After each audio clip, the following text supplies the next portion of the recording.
It's time for Hostel Discourse, episode 13. Now, your host, David Rolfing. Hey everybody, welcome to episode 13 of Hostel Discourse.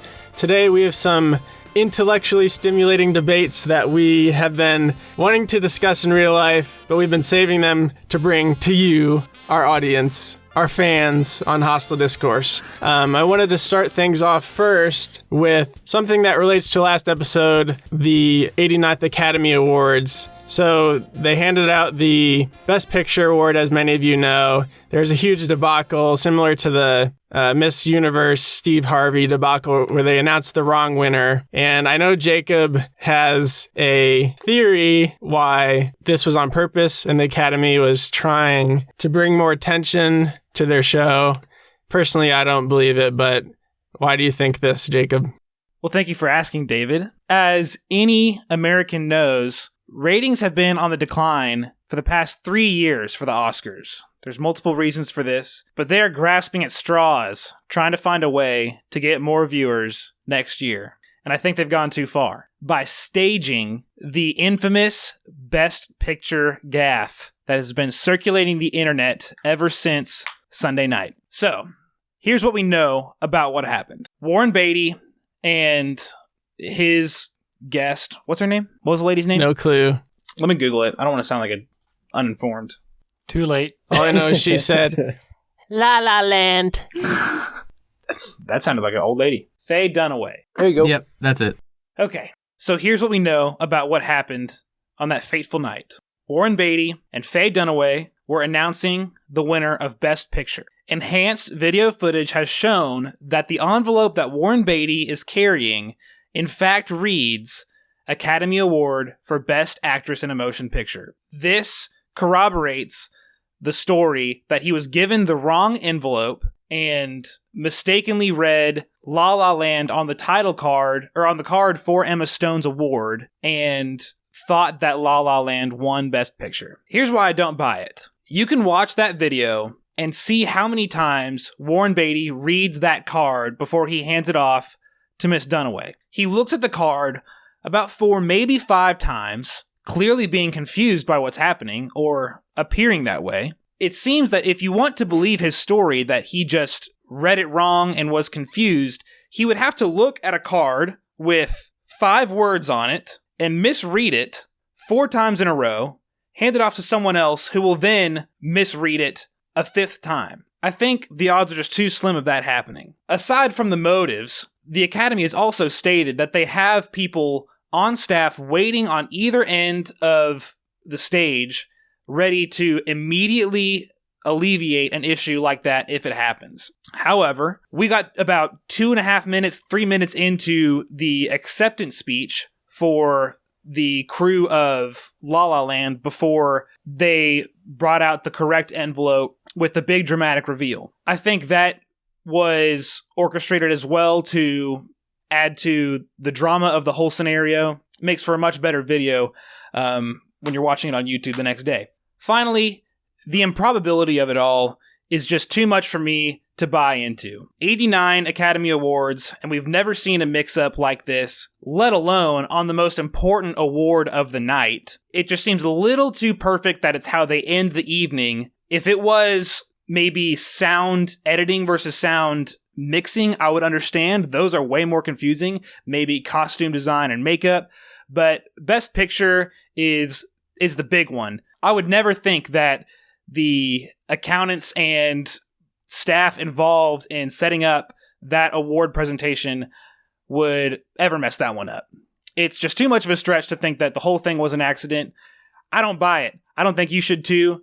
Anyone who tells you otherwise, just buying into the propaganda of the Hollywood bubble that I brought up last week, and they need to rethink themselves. Jeez, bro, calm down. Tower 7, bro. I would rebut you emphatically, Jacob. Ooh, I think emphatically.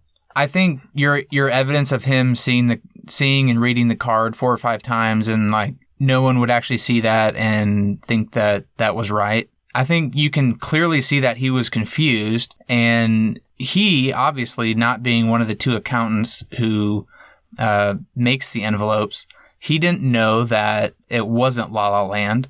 Maybe he was trying to cover himself by going along with it, thinking, hey, maybe La La Land actually did win, and we will never hear of this. But obviously what happened was he looked at the card, could tell that it definitely was not right, was trying to show that to Faye.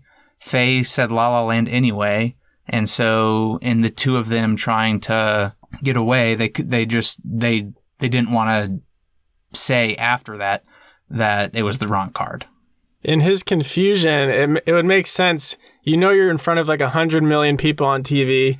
You don't want to get it wrong, and he clearly knew something wasn't quite right, but he couldn't put his finger on it. That's why he had the lady, whatever her name is, read it for him, and she obviously didn't look at it very thoroughly because she read the movie title, La La Land. I know he's an actor, so yeah, it could have been just him acting for the Academy and they're paying him off or something, but not buying it, Jacob. Yeah, I don't know whether or not Beatty was in on the whole thing. He had to be. How so? If Warren Beatty wasn't in on it, then why they would have done a better job making the card say like La La Land, you know?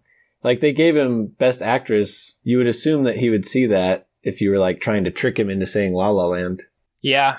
I think you're right. So I think either he's in on it and they did it, or it's super risky. It's super risky if he's not, because he might just make the right decision and walk off stage and get the new card. And that's kind of what I'm thinking, because like David said, you definitely don't want to get it wrong. If I was in his situation, I wouldn't even get close to announcing something I wasn't sure was correct.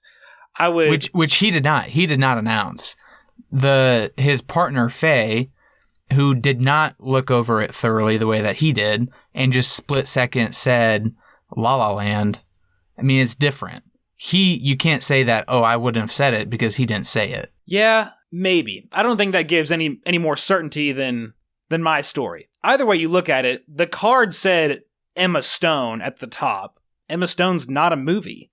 Even if the award was La La Land, it wouldn't have said Emma Stone La La Land. There would have been way more stuff on the card. Put yourself in the same situation at their age. I feel like you might have done a similar thing. See, that's why they picked them to be the people that delivered the award, because now you're appealing to their sanity, or lack thereof.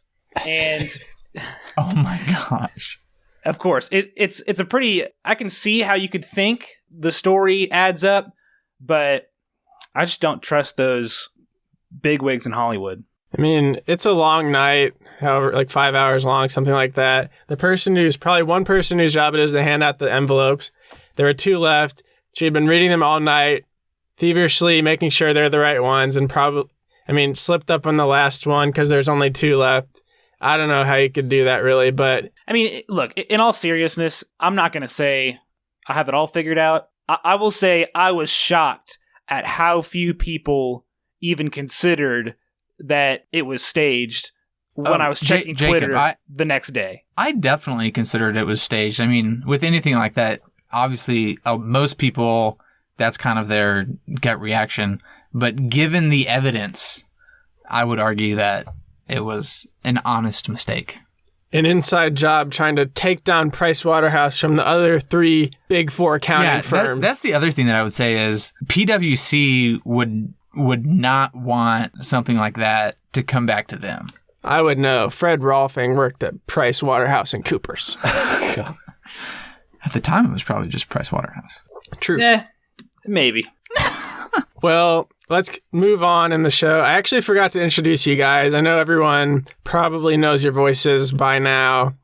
Noah's back from the Nintendo Switch episode, plus many others. Joe, Jacob, and Jared are back. You know them. Whoop, whoop. Hey, guys. Hey. Hello? Oh, hey. Oh, hey. Jared leaving us hanging again? I said whoop, whoop. All right. One more time? Whoop, whoop. Yeah, thanks, Joe. We have got two debates this week. The first debate, Joe will be the judge. I will read you the debate question.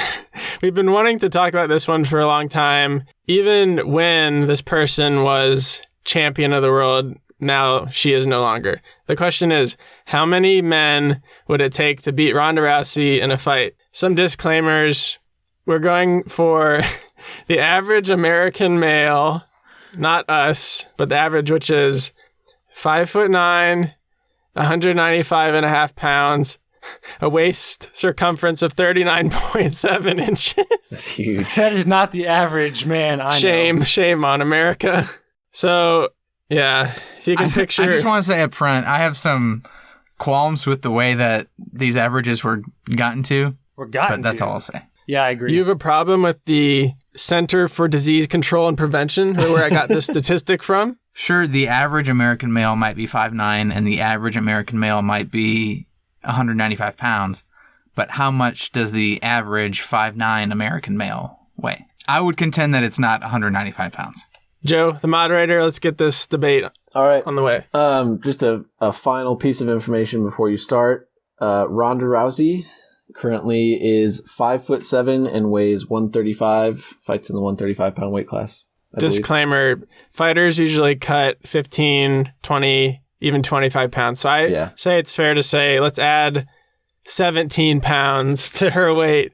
So she would be, like 150, all right, 152. So 5'7", 150. You're essentially talking a 2-inch difference and a 45-pound difference. An Olympic medalist in judo and a UFC dominating champion, the women's bantamweight division and the Strikeforce women's bantamweight division. All right. So for sake of fairness, we'll go alphabetical order, starting with David. Gladly. And okay. Most experienced, probably, in UFC. Yeah. So my answer is 2 average American men could beat Ronda Rousey in a fight. I believe this because mixed martial artist Ronda Rousey trains to fight in one-on-one situations. This training includes her background, which is judo, which is basically grappling and throwing and tripping techniques. That's her best specialty.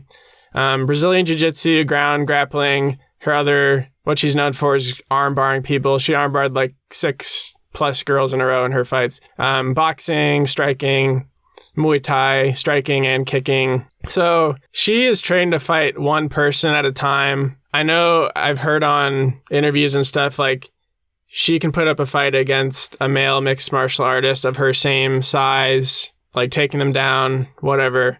But I feel like 2 195-pound men going at her, maybe she could take down one of them with a trip. Like I couldn't stop her from doing that. But after that, the other guy could really do some damage on her. She just wouldn't be able to handle 2 guys attacking her at the same time. Her weakest point of her game is her striking. Evidence from her fights, her last 2 fights, getting knocked out. And a male that much bigger than her could do some serious damage. Her punches would hurt, but wouldn't have the knockout power of a man that size. So, yep, those are my opening statements. All right. Now moving on to the C before the R. Jacob before Jared. So, Jacob. I think anything less than 4 average American men overestimates the fighting capabilities of the average American man. The way I see this fight playing out is 4 men rush Ronda Rousey, and she is able to at least keep her space between the 4 of them, not get bogged down with people jumping on her and just like bringing her to the ground and immobilizing her. And she can land in 3 blows that will knock her 3 opponents to the ground, but it'll just take too much time, and the 4th guy will be able to wrap her up with enough time for the rest of his teammates to come back and subdue Ronda Rousey. I think 4 average American men is the number it would take, the minimum number it would take to beat Ronda Rousey in a fight. All right. Moving on to Jared. 4 is too much. 2's too few. 3's the number. All right, Goldilocks. It's just right. All right. The problem with 2. Okay, I think we underestimate the role that fear plays in this fight. The average man, talking about myself in this instance. Plus 25 pounds. Minus a lot of inches. Oh, I thought you were going to say pounds. I guess audience has never seen you before. That's true. Guys, just so you know, I'm about 6'3", 173. I'm pretty skinny. Anyway, that doesn't matter. You're 6'3"? Oh, easy 6'3". Just so the ladies of the audience can get a nice visual from your voice. Yeah. No way are you 6'3". I don't know what to say, Joe. I'm 6'3". No way. You're not 6'3", 6'2". Okay, well, easily proven. We'll do it after the show. Anyway, we underestimate... There'll be a link in the show notes. Huh? A video with a tape measure. I'll post it. I'm not afraid. Hey, listen, we underestimate the role that fear would play in this fight. 2 people, the role of fear is too big. 4 people, they win easy. The minimum number is 3. She's too trained. Weight makes not that big of a difference in a fight like that. And the dudes would just be scared with 2 people. They'd be scared with 3, but they could, like, numbers overcome the fear and the lack of training in that situation. And 4, they do it for sure. But 3 is the minimum. All right. Noah, what do you got? I'm going to go with 5. Wow. Here's why. A whole basketball team. A human has 4 limbs, Jeez. 2 arms, 2 legs. I think each limb could take out one average American male, with the 5th having no limb to cover them and able to go in and take her down. There you go. That's my reasoning. That was in a tough spot, having been the last person to pick. But I will be judging based on arguments, so it's not like you can't win. Well, you kind of can't win. Sure. No, I honestly, in all honesty, I do think Jacob is right to the extent that I think we overestimate the fighting ability of the average American male, especially one that is 195, 5'9". They're probably not going to be very fit or quick. And even with a group of 4, I think Rousey would be quick enough to maneuver herself to take down the first 4 individually. But I think it's that 5th one that really would put her over the edge and get her taken down. There you go. All right. We're going to open the floor up for general debate. That'll last a while, and then we'll kind of get back to some closing arguments. So go for it. I think all of your minds are a little clouded with martial arts movies of Bruce Lee, Donnie Yen taking on multiple people in fights. If you've watched some World Star like I have, you'd see when one person is fighting more than one people, they get destroyed in fights. Ronda Rousey can't just strike multiple people at the same time. It doesn't work like that. You can't hit 2 people at the same time with 2 hands, with your feet in your hand. It doesn't work because of the balance. You can't generate any force. So while Ronda's punching one guy in the face, the other guy is clocking her in the face and she's getting stunned, and 2 people is enough to take out, I would argue, even a male mixed martial artist of her size, and also Ronda, a female who's smaller than these people, and physically you cannot deal with more than one person in a fight. Big D, I'm not watching Bruce Lee movies to get my opinion of her as a fighter. I'm watching her sleep chicks in 15 seconds in fights. That's what I'm watching. Another thing. Sleep chicks? Yeah, sleep them like Sleeper hold them. Submit. Sleeper hold them, slap them so that they pass out. I don't know. I don't think they do that in the OC, but they don't do that. But that's, you know what I mean, Joe. Yep. Open palm strikes are legal. Okay, so she slaps them. No, she probably didn't do that. But she knocks people out pretty quick when she's in her prime. I think, David, I don't think you would get in the ring with 2 people expecting to win that fight. With one other person expecting to win that fight. Yes, I would. Okay, I'll say World Star is just not a good example because we're talking about a world-class fighter against average Americans. I would echo that, saying your example would do more to discredit the average American male fighter, the average American male's fighting ability. If the person on World Star is just kind of like a Joe Schmo and they're not very good at fighting, then the people that are going to be fighting Ronda Rousey probably aren't very good at fighting. So I don't disagree with Noah or Jacob at all. 5 and 4 win for sure. 5 wins easy. 4 wins easy. Three's the cutoff. So here's the thing: they're talking about average fighting ability or fighting ability of the average man. I agree. Easy to overestimate that just because she's small and has less weight than these guys. Weight doesn't do much in this fight. It's all it's way more about technique, training. She's got them by miles and miles. And then I go back to fear. If it's 2-on-1 against a world champion like Ninja, they're going to be terrified. And I think I wouldn't be the one to go in for the first hit against her. So here's what has to happen. You have to have one guy who is just he's got to take it for the team and just be the decoy, go in and get her attention. He's getting beat up bad. That's his role. Then while she's consumed, while he's getting beat up bad, what is the other guy doing? The other two guys, they're beating up Ronda. Yeah, the other two guys can then go in and take her out because she can't avoid 3 guys at once. But she could fight one for a little bit and then be quick, get out of the way, fight the other, or at least move out of the way. She can avoid 2 and kind of guerrilla warfare style long enough with 2 people to win. But she can't do that with 3. So that's why 3's the cutoff. Can't forget about fear in this one. All right, so you've all given some points on why your argument is right. But since this is a numbers game, I want to hear kind of why you think the number below yours would be too few. For instance, Noah, explain why 4 guys wouldn't be able to handle it. Jacob, why 3 wouldn't be able to handle it. Jared, why 2. And then David, you can kind of explain why 3 would be too many, conversely. Does that make sense? Sure. Yeah. I guess I would just go back to 5 is the magic number. I'll go like this. It's been said that once you have your 3rd kid, the parents go from playing man-to-man to playing zone, kind of. What in the world are you talking about right now? I'm trying to think. So if the ratio of parents to kids is 1-to-1, you can play man-to-man, right? But if it's more than that, you have to play zone, more or less. Work with me here. If the ratio of average American males to Ronda Rousey's limbs is greater than 1, she could be taken down. It's simple math, honestly. All right. Well, what about Jacob? Explain why 3 would be too few. Yeah, I'm sorry. I first have to acknowledge Noah.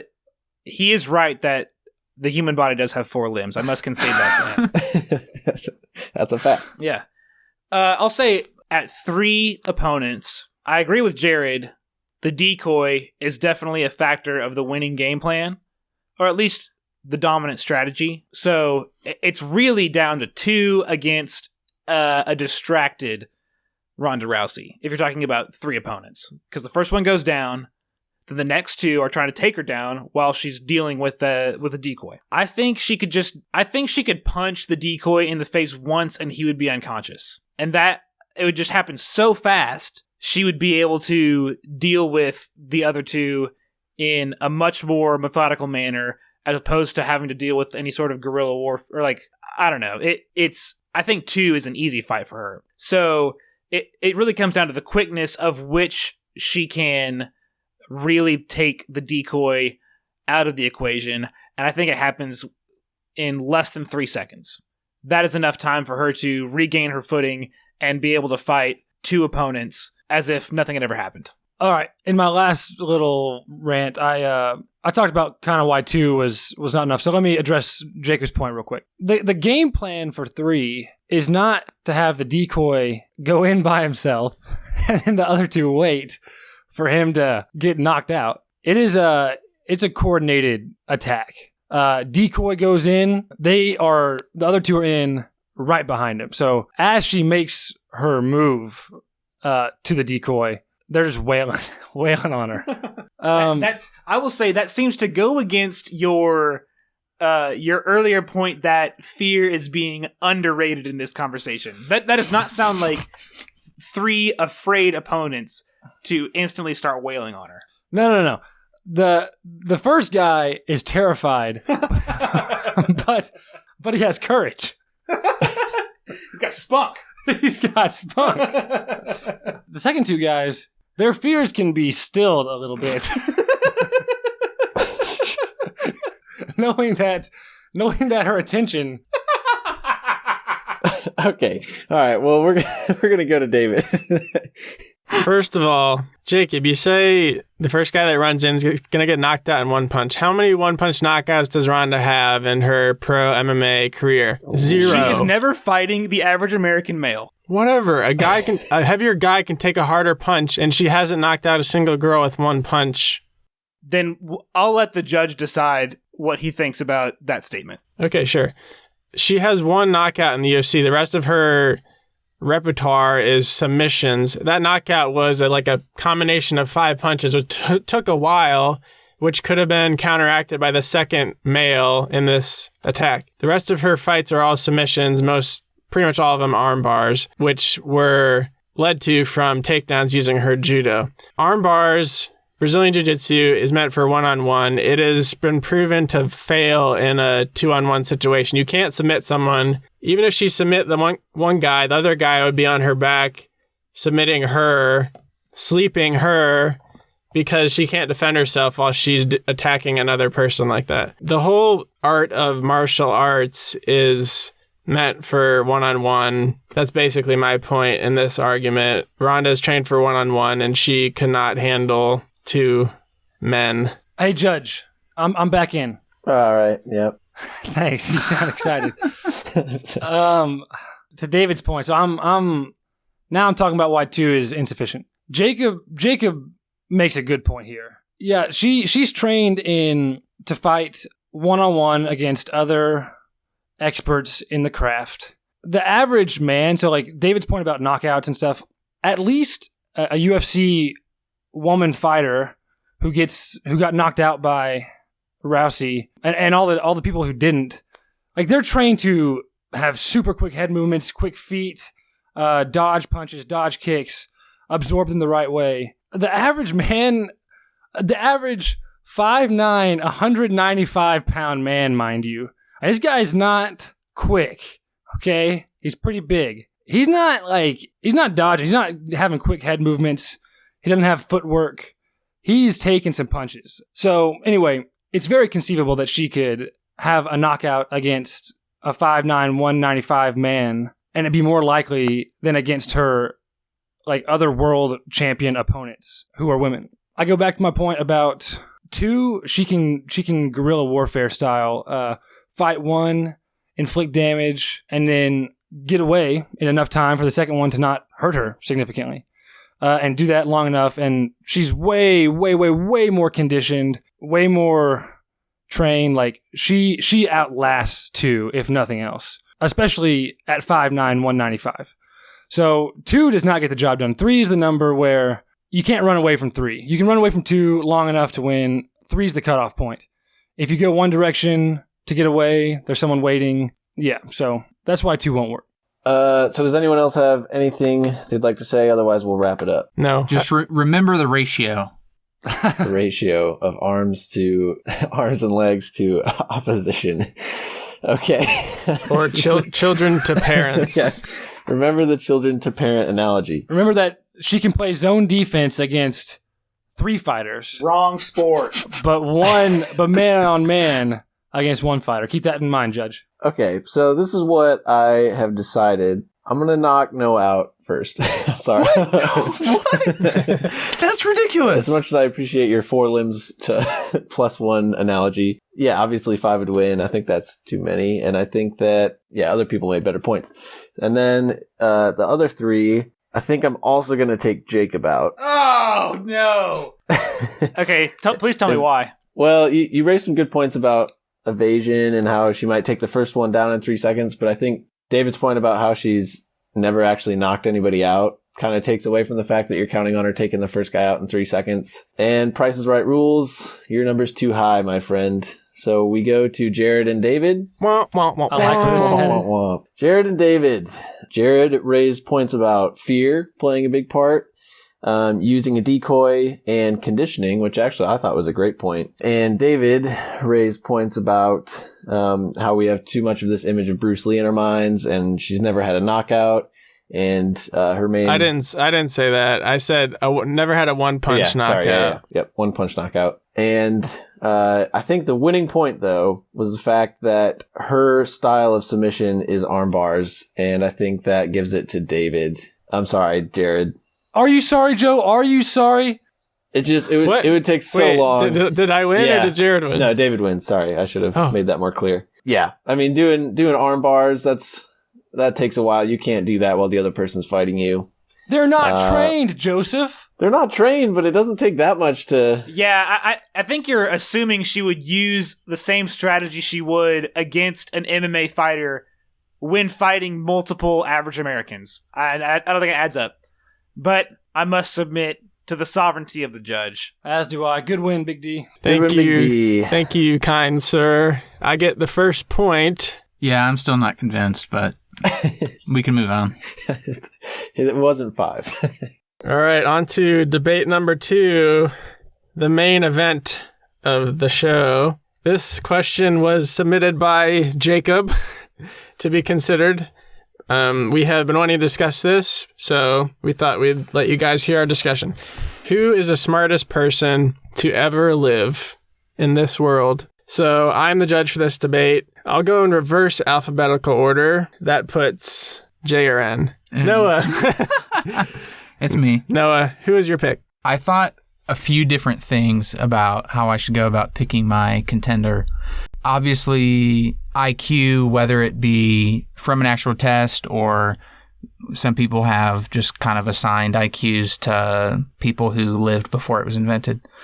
But I thought that was a little bit too quantitative a way to measure something that I'm not sure is a purely quantitative thing. I thought about it a few different ways, and I decided on Jonathan Edwards. No, I did not pick the politician Jonathan Edwards.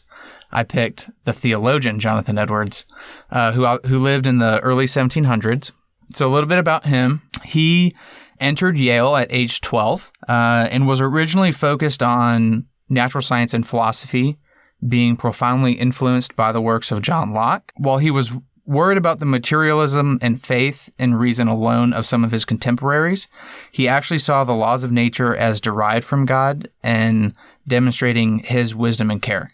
So he was someone who knew and understood both natural science and natural philosophy, and instead of seeing it as a way to disprove God, he saw it as a way that actually demonstrates God's qualities. So something interesting about him, he's obviously most known for his preaching the sermon "Sinners in the Hand of an Angry God," but he was considered a scholar pastor, and when he became ordained, he was, like I said, considered the scholar pastor and would study as a rule 13 hours each day. He authored many books and pamphlets while pastoring churches and was very instrumental in the First Great Awakening. And to cap it all off, after pastoring churches for over 25 years, he ended his life as president of the College of New Jersey, which is now Princeton. So he was very well respected among his peers, enough to merit being appointed as president of one of the premier colleges in the colonies at the time. So that's how I would like to start my argument. And I guess Joe's up next. Very good. Sounds like a smart man. Joe? Yeah, so the correct answer in this argument is none other than Jesus. But I'm not going to argue that because that's not really... You could argue, is he a man? Yada, yada, yada. So the thing I'm actually going to go with is Leonardo da Vinci.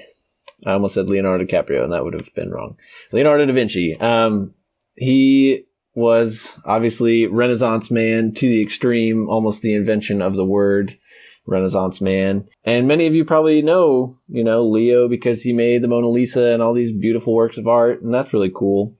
And probably a reflection of intellect. But more so than that, I think, are his inventions that he made hundreds of years before they ever were used. Things like airplanes, helicopters, parachutes, machine guns, tanks, crossbows, improved the clock, robots, and scuba gear.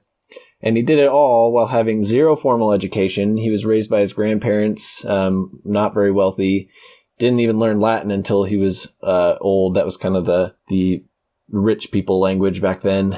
And so the fact that he could do all these things without a formal education just speaks to the intense intellect that he possessed. Very nice. Jared, you're up. Okay, my pick for smartest person ever is a man named John von Neumann.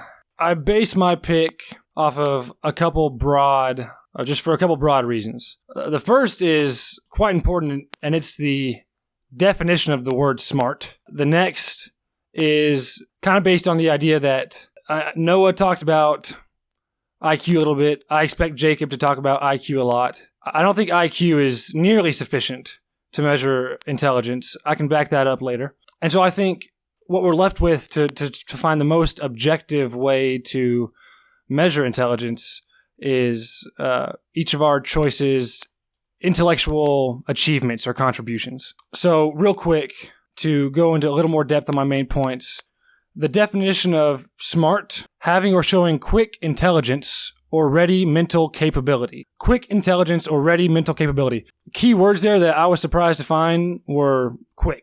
Intelligence is not an exact synonym of smartness. It's the added, or smartness is added quickness to intelligence. So keep that in mind. The next point, as far as contributions, John von Neumann contributed to so many things. Just to name the broad fields: mathematics, physics, statistics, economics, and computer science. And you'll find that he was really, really important to some pretty big discoveries in each of those fields. Jacob, our final smart human entry into the debate. Thank you, Judge. I would like to introduce you and my opponents to a man named William James Sidus. Born April 1st, 1898, no fooling. This guy was the smartest man to ever live. No fooling. You had me fooled. Is that your point? No, that was just clever wordplay because his birthday is April 1st. Sounds like a smart name. A good year to be born. That's when all the smartest people were born. Yeah. Sidus was a child prodigy. He entered Harvard at age 11. He knew 8 languages by the time he was 8. He could read the New York Times when he was 18 months old. He taught courses such as Euclidean geometry, non-Euclidean geometry, and trigonometry, writing textbooks for the Euclidean geometry course in Greek. He was also a philosopher, a political activist, so well-versed in more areas than language and math. The only shame is that he lived only to be 46. We were never able to see the full potential of this man's intellect. But even with such a short life, I am convinced that William James Sidus was the smartest man to ever live. Wow, impressive pick. Just to let you guys know, the only person I had heard of previously in this debate was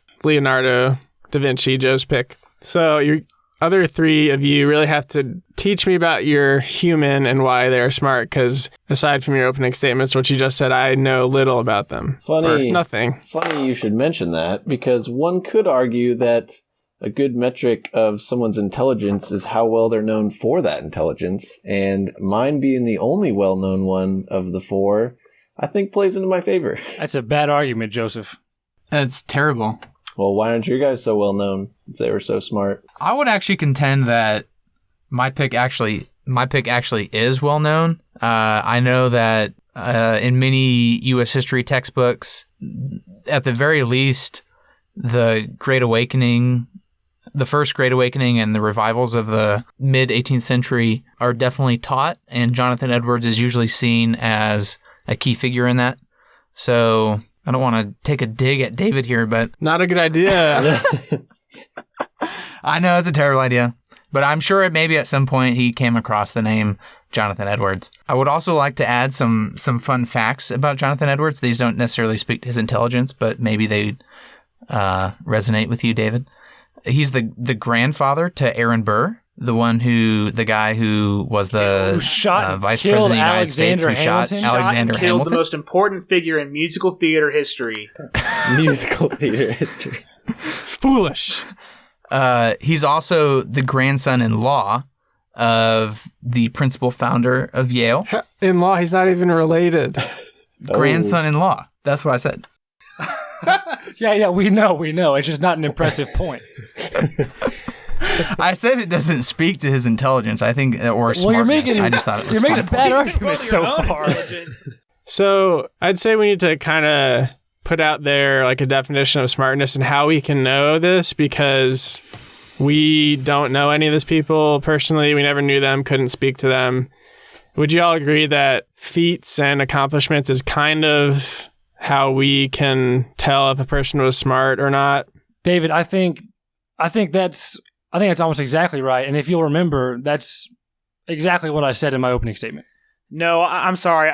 I would not be able to go in on working with that parameter to this debate. Mostly because it would rule your guy out, Jacob. That's not true. I'd say Jacob listed off some pretty incredible accomplishments at a young age. I think accomplishments, a word as broad as that, goes past the definition of smart being quick intelligence and ready mental capability. You can do years of research, be a slow thinker, and make amazing contributions. It would not fit the definition of smart. You would not fit the definition of smart as readily as other people would. David, I'd like to point out that it makes no difference to me. John von Neumann satisfies either definition that we choose, either the dictionary definition or the contribution definition. I think you'll find that he's most impressive in either. How about we go with a combination of the ability for high level like thinking or quick thinking or whatever you want to say, as well as accomplishments. If you have all the stuff and you don't do anything with it, to me that doesn't make you very smart. Yeah, that's pretty dumb. Smartness is a measure of how much stuff you have. To say otherwise is just making up a new definition for smart, Joe. Okay, well, let's not get stuck on the definition. Do you guys have any rebuttals or things that you would say makes other people dumb? Yep. Yeah, I do. I'll start with going after Da Vinci a little bit. At least Joe's example of his inventions, like the helicopter. He definitely did not invent the helicopter. He may have drawn some pictures of them. Joe, do you think Stan Lee gets credit for inventing the Iron Man suit too? Maybe when that thing finally rolls around? Absolutely. It is not. It doesn't hold up as a great example. What I think Da Vinci does get is credit for creatively understanding how things would work in the future. And I think that is more impressive than actually putting together things that you know will work. And I mean, he did try to make a helicopter. It didn't work. And he tried to make some other stuff. But he also did make things. He made a sandwich. He successfully made scuba gear. He was kind of the first one to do that. He made improvements on already existing inventions like the clock. He made the first ever self-propelled car using like pent-up springs that propelled the car forward. It was only a short drive, but that was kind of the first time that had ever been seen. The point is more that he did these things hundreds of years before the actual invention came to be and hundreds of years before even the idea for it existed. So a large part of what Leonardo da Vinci has for his intelligence is just the creativity and ability to apply that. Okay, but even saying that, it is contradictory to say he came up with the idea 100 years before the idea even existed. Would you agree with that? Okay, so he came up with the idea 100 years before it was put into use. Right, okay. He came up with the idea. Yeah. Yeah, I don't think that counts as smart. That sounds like maybe the judge will. I don't know. Well, I'll leave that to the judge as well. Also, to speak against Noah's opening statement, I will say that he seems to assume that Jonathan Edwards' interpretation of philosophy and the natural sciences is true, and then he uses that as evidence of Edwards' smartness. I think since that point is built on an assumption that we can not know to be true or false, it should not be used as evidence towards his case at all. What do you think of Einstein's theory of relativity? Can that be known as either true or false? It can only be held as a theory, but that's different that's different from what you're saying Edwards is saying about natural sciences and philosophy. Would you agree? To an extent, but in as much as it is an individual evaluating evidence and asserting something about that evidence, I would see them as not too far off from each other. Two things. Sure, you can, like, if you want to say it's like Einstein's theories of relativity, that's fine, but that still doesn't match up with the more textbook definition of smartness. That's not an example of quick recall and a large, I guess, collection of information you've got in your head. I'd also say that what you're saying Edwards did is much more of like an ideological, sure, it's revolutionary, but it's more of an ideological and philosophical development that I guess he can take credit for. I just don't think it counts as evidence for being smart. Curious. Most curious. Jared, I would like to know more about John von Neumann.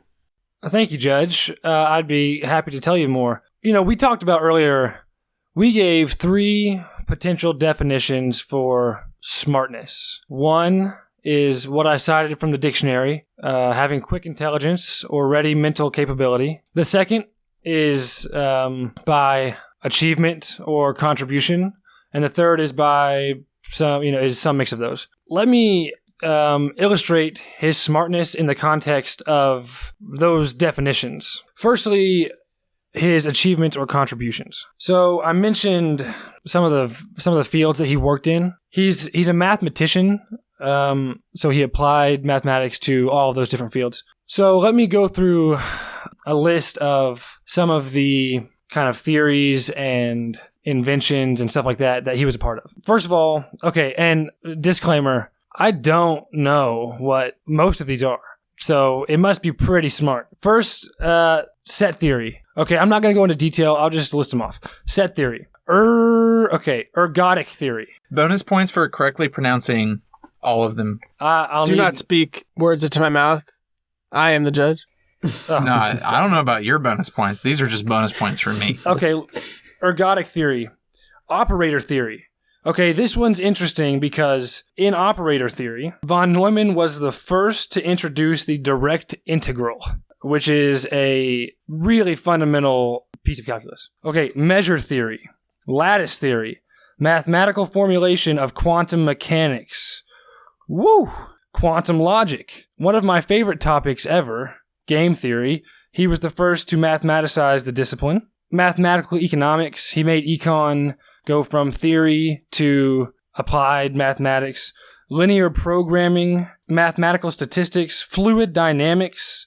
He apparently had a lot to do with figuring shock waves out. I don't even really know what that means. He worked on the atom bomb, and he's probably most known for his work developing computer science. So though that's, without even going into detail in each of those are just a list of his contributions, and that's not even comprehensive. Now let me go into the dictionary definition of smartness, having quick intelligence or ready mental capability. So let me read you some things that have been said about von Neumann. First of all, as a 6-year-old, it is said that he could multiply and divide 8-digit numbers in his head. And as an added bonus, he could also speak ancient Greek at that time. At the age of 15, he went to study with one of the world's foremost mathematicians. And the mathematician, upon their first meeting, was moved to tears at how well and how quickly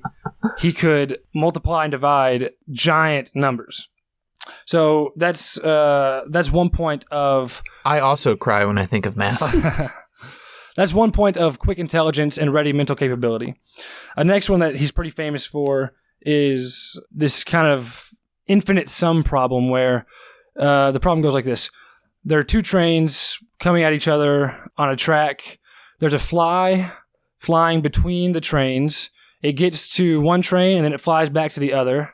The trains are moving at a certain speed. The fly's moving at a certain speed. How far does the fly travel before it's squashed by the trains? So the long way to solve that problem is to take the sum of each time the fly goes to from one train to the other and infinitely sum that. And then there's a shortcut way how to do it. I don't know how to do it. Long story short, some other mathematicians walked into von Neumann's office one time thinking they could get him. And they asked him that question. And he thought for a second. And then he said the answer. And they were like, oh, well, okay, that's no fun. You need the shortcut. And he's like, what do you mean? I just summed the infinite series in my head. So that's like a crazy example of quick intelligence and ready mental capability. Let me give you one more. And this is a quote from a Nobel Prize winning physicist, Eugene Wigner. He says that von Neumann, out of all the people he knew, was, quote, only von Neumann was fully awake. That's a pretty profound thing to say. He was woke! He was woke. So woke. He was woke. Then he says, then Wagner goes on to say, maybe it's Wagner, I don't know. He goes on to say, I have known a great many intelligent people in my life. I knew this guy, blah, blah, blah, Edward Teller, blah, blah, blah, and Albert Einstein was a good friend too. But none of them had a mind as quick, keep in mind that word quick, it matches the definition, and acute as John von Neumann. I have often remarked this in the presence of those men, and no one ever disputed me. Jared. So, yes, Joseph. I'm so glad that you brought that up, in fact, because I am, while you were reading that, reading along with you in my own research. And slightly thereafter, in the same Recollections by Eugene P. Wigner, Nobel Prize laureate, or winner, I guess, he also says, quote, but Einstein's understanding was deeper even than von Neumann's. His mind was both more penetrating and more original than von Neumann's. And that is a very remarkable statement. So, all right, Joe, I'm going to stop you right there, because the definition that we have established, or at least one of the few, I thought we established that we weren't going to establish a definition. We did establish that. Okay, well, we laid out 3 potential definitions that we have not officially established yet. And the dictionary definition focuses on the intelligence as you can quickly apply it or readily apply it. The examples I provided, while Einstein may have a maybe deeper understanding of some things, that might be pure intelligence. That's not the definition of smartness as provided by the dictionary. Von Neumann, clearly, as Wagner states, was quicker in his intelligence, and that's what the definition says. Yeah, I would argue, however, that originality and creativity are important in intelligence as well, and that's something that probably isn't covered in your dictionary definition. And the fact that Wagner would say something like Einstein was more original than von Neumann and more penetrating intellectually, and Albert Einstein wasn't even one of the 4 candidates here tonight. I just think that speaks a little bit about your choice of von Neumann. And also, I think it's really impressive, all the things he can do and do math, but just the lack of creativity maybe is a detractor from that. Anyway, well, I would... he makes up for the lack of, for whatever lack of creativity he may have, he makes up for it in quickness of intelligence and his extensive contributions to so many fields. Fair enough. Moving on from von Neumann, Jonathan Edwards went to Yale at the age of 12. Jacob James Sidus went to Harvard at the age of 11. Who had the smartest childhood out of those 2? I would definitely submit that Sidus did. His defining characteristic was being a child prodigy. He was a household name by the time he was in college. Just to reiterate, he had learned 8 languages by the time he was 8. He could read the New York Times when he was 18 months old. He also developed his own language when he was 6. I mean, so did I. Yeah. Okay, if you want... sure. Was your language a constructed language that was mostly based on Latin, Greek, but also drew from German and French and other Romance languages? Did your language distinguish between 8 moods: indicative, potential, imperative, absolute, subjunctive, imperative, infinitive, optative? He's making up words now. Mine mostly drew from the Huttese. Of course. I know what that means. I think my point's been made on as a response to your question, David. Sure. I have come to see a very clear divide between Jonathan Edwards and the other 3, being primarily y'all's 3 picks were very math heavy. And even Da Vinci, though he wasn't, I don't know, maybe a mathematician in the traditional sense, he at the very least understood numbers and ratios and stuff like that. Whereas Edwards was much more of a philosophical thinker, and I guess it's up to David to pick whether or not he views either one as more smart. More smarter. Joe, why does creativity equal smartness? You've mentioned that a few times. Like, I feel like there are a lot of really creative artists out there that don't show that much intelligence or make smart decisions. That's fair. Let me address Jacob real quick, and then I'll give some statements about my boy Leo. Answer the judge, bro. Okay, fine. I'll answer your question. The things that set him apart, mine is the only one who was an artist, first of all. And I think the ability to create things speaks volumes for intelligence, and the fact that you're not just applying numbers or using information that's already out there. You're kind of making a new thing, and to be able to do that in a way that captures a wide range of audiences is an extremely intelligent sign of intelligence. That's not the only sign of intelligence, but the fact that Leonardo da Vinci was an artist who could do that while simultaneously making inventions of things that wouldn't actually be made for hundreds of years speaks to his foresight and his creativity. And I mean, these other guys were great, and they maybe made contributions, but those were contributions based on other people's work. And Leo didn't have any of that to work with. He just made it all up in his head. I'm sorry, Joe. Do you think Da Vinci. Do you think Da Vinci had no inspiration whatsoever? To invent things that hadn't even been formulated before? He was inspired by nature. He was inspired by birds. Animals. Yeah. To make a plane. He was inspired by probably his I thought you were talking about rudimentary paintings. Understanding of physics to make what a helicopter would future be like. Understanding how, he basically understood Newton's theory on every action has an equal and opposite reaction in order to make a helicopter go up. I mean, I don't know, stuff like that. And this was 200 years before Newton. But I do want to address Jacob. This William Sidis, you said he largely relies on being a prodigy. I would say he only relies on being a prodigy simply because after the age of 19, he vanished and literally worked as like a typewritist or a typist for just menial work. Maybe because he couldn't handle it. Maybe because other kids had picked on him for being too smart, which was a common theory. And also there was some quote about when asked why he left, I think he was teaching at Harvard or something. He said, I don't know why they gave me the position in the first place. I'm not a teacher. And I didn't quit. They asked me to leave. So, I mean, the fact that he was basically fired and then went into social reclusion, I think speaks to that, and the fact that he didn't have any major contributions outside of writing one chapter in a textbook for Euclidean geometrics. And evidently he wasn't even a good teacher. So he was smart, but Joe, could he apply it? No. None of that first stuff is considered smartness by any definition that we have made so far. Contributions. You're counting teaching as contributions? I'm counting what did he do to contribute to anything? He wrote a lot of books under pseudonyms. Like Lemony Snicket. Exactly, yeah. It makes no sense to base the fact that he was kicked out of his job at Harvard. Let me rephrase this. The fact that he was kicked out of his job at Harvard speaks in no way to his smartness, because it's not based on how fast he thinks or what he contributes academically. Valid points. Okay, we're going to have to start to wrap this one up. I want each of you to give a 30-second statement. Please try not to repeat everything you said. We remember what you said. If you have any new thoughts on your person, please enlighten us in your last 30 seconds, starting with... I don't have much to add. I would just reiterate the difference between... You can't do that, bro.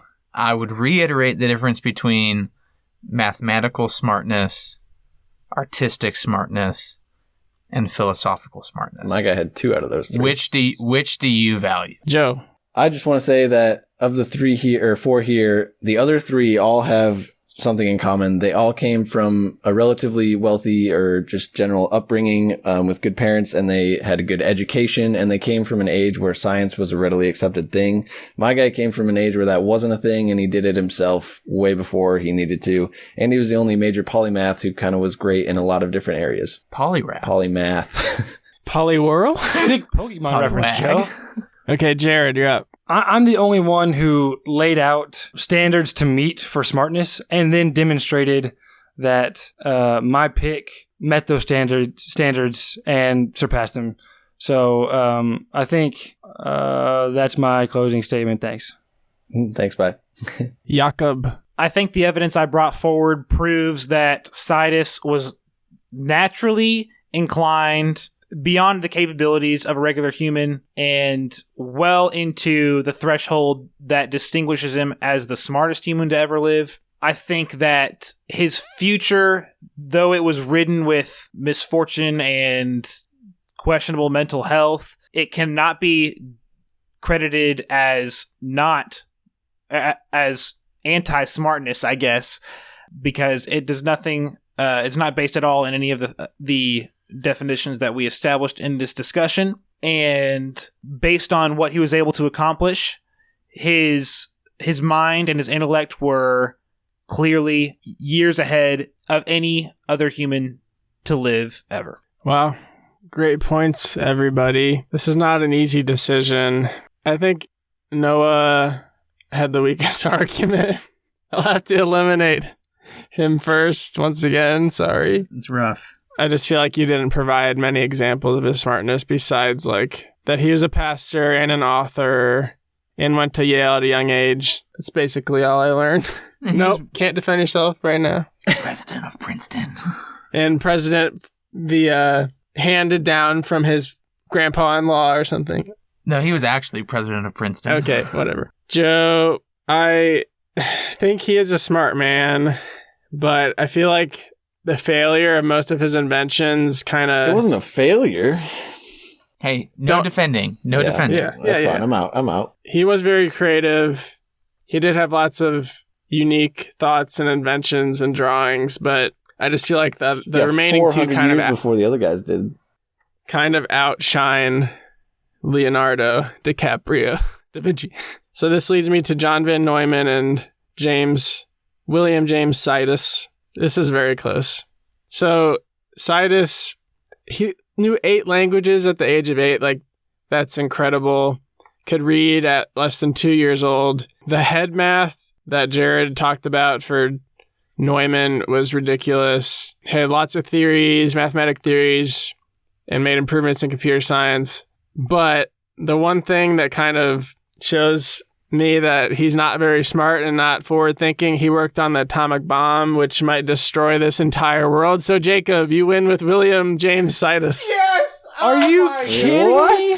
Oh, You that heard is me. not the definition of smartness that we laid out in any way, but Sidus is a joke. You mean that you laid out? Yeah, I was going to say. if I remember right, David, you were the one, you also brought up the exact same definitions I did. Anyway, Jacob's got something funny to tell you guys. Let me read from the intro paragraph of Sidus's Wikipedia article. Quote, "It was later acknowledged, however, that some of the claims made were exaggerations, with one researcher stating, 'I've been researching the veracity of primary sources of various subjects for about 28 years, and never before have I found a topic so satiated with lies, myths, half-truths, I was gonna exaggerations, say that, I forgot and to. other forms of misinformation as in the history behind William Sidus.'" Yeah, you deceived me. want to know who William Sidus's like main source of all these incredible things was like his mom It's his being sister. like, Yeah. sister being like, oh, he had an IQ of 250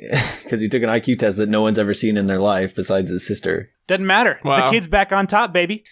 It's back Jared, on top. I apologize. Jacob deceived us all, but I can't redact the point. Jacob still gets it. I understand.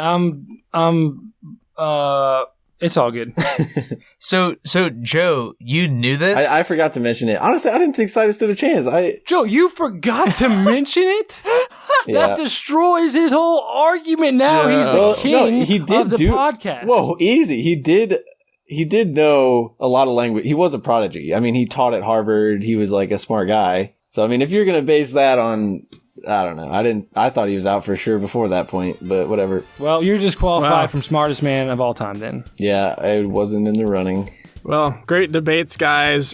Jacob, we're running out of time, so Jacob and I will be the co-winners of this week's podcast, but we're going to have to say goodbye. Please like us on Facebook, like our posts, and follow us on Twitter and Instagram. And thanks for listening. We will see you next time. Bye.